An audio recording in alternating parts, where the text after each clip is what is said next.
ஒரு சிங்கம் ஜூல இருந்தா எப்படி இருக்கும்? அதுக்கு தேவையான ஃபுட் வரும். அதுக்கு தேவையான பராமரிப்பு எல்லாமே கிடைக்கும். அது சாப்பிடும், தூங்கும், கொட்டாய் விடும். இது மட்டும் தானே பண்ணும்.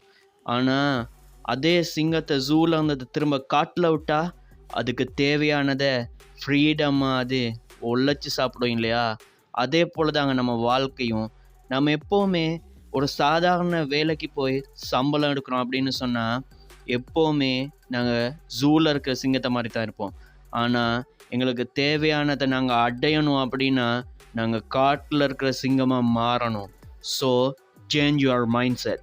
எப்படின்னா, ஜூல இருக்கிற சிங்கமா வெறும் நார்மல் பெர்சனா வாழப் போறீங்களா? இல்ல காட்டுல இருக்கிற சிங்கம் போல கர்ஜித்து உங்களோட ஃபினான்ஷியல் ஃப்ரீடமை நீங்க கைக்கு கொண்டு வர போறீங்களா? அப்படிங்கிறத நீங்களே முடிவு பண்ணிக்கோங்க. உங்க வாழ்க்கை உங்க கையில. வெற்றி நிச்சயம். Good luck.